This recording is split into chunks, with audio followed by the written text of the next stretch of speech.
Leviticus chapter 27. Adonai said to Moshe, "Tell the people of Israel, if someone makes a clearly defined vow to Adonai, to give him an amount equal to the value of a human being, the value you are to assign to a man between the ages of 20 and 60 years is to be 50 shekels of silver, 1¼ pounds, with the sanctuary shekel being the standard. If a woman, 30 shekels. If it is a child 5 to 20 years old, assign a value of 20 shekels for a boy and 10 for a girl.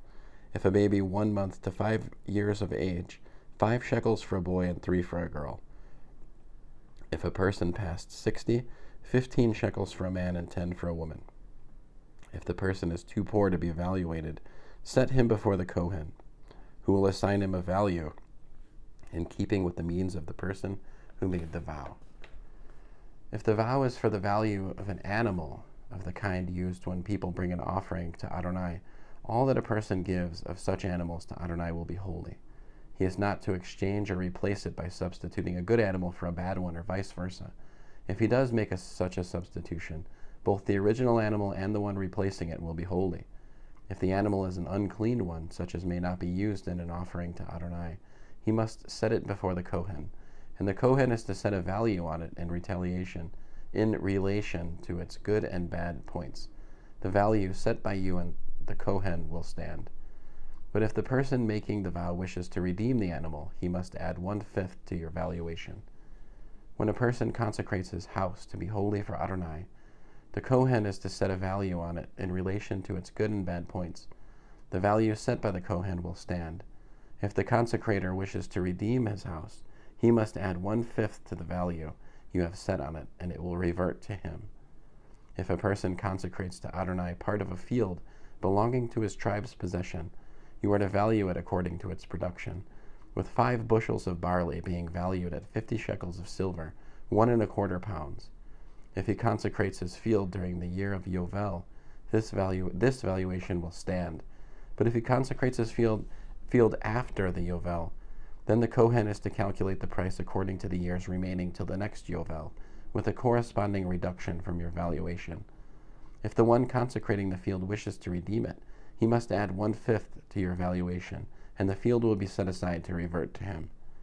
If the seller does not wish to redeem the field, or if the treasurer for the Kohanim has already sold the field to someone else, it can no longer be redeemed. But when the purchaser has to vacate the field in the Yovel, it will become holy to Adonai, like a field unconditionally consecrated. It will belong to the Kohanim. If he consecrates to Adonai a field which he has bought, a field which is not part of his tribe's possession, then the Kohen is to calculate its value according to the years remaining until the year of Yovel. And the man will on that same day pay this amount, since it is holy to Adonai. In the year of Yovel, the field will revert to the person from whom it was bought, that is, to the person to whose tribal possession it belongs. All your valuations are to be according to the sanctuary shekel, 2/5 of an ounce, 20 gerahs to the shekel.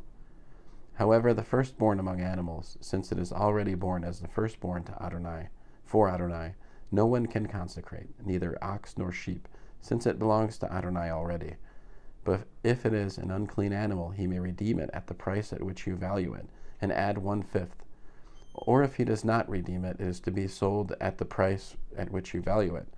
However, nothing consecrated unconditionally which a person may consecrate to Adonai out of all he owns, person, animal, or field he possesses, is to be sold or redeemed, because everything redeemed unconditionally is especially holy to Adonai. No person who has been sentenced to die, and thus unconditionally consecrated, can be redeemed. He must be put to death. All the 10th given from the land, whether from planted seed or fruit from trees, belongs to Adonai. It is holy to Adonai. If someone wants to redeem any of his 10th, he must add to it 1/5. All the 10th from the herd or the flock, whatever passes under the shepherd's crook, the 10th one will be holy to Adonai. The owner is not to inquire whether the animal is good or bad, and he cannot exchange it. If he does exchange it, both it and the one he substituted for it will be holy. It cannot be redeemed. These are the mitzvot which Adonai gave to Moshe for the people of Israel on Mount Sinai. End of Leviticus, chapter 27.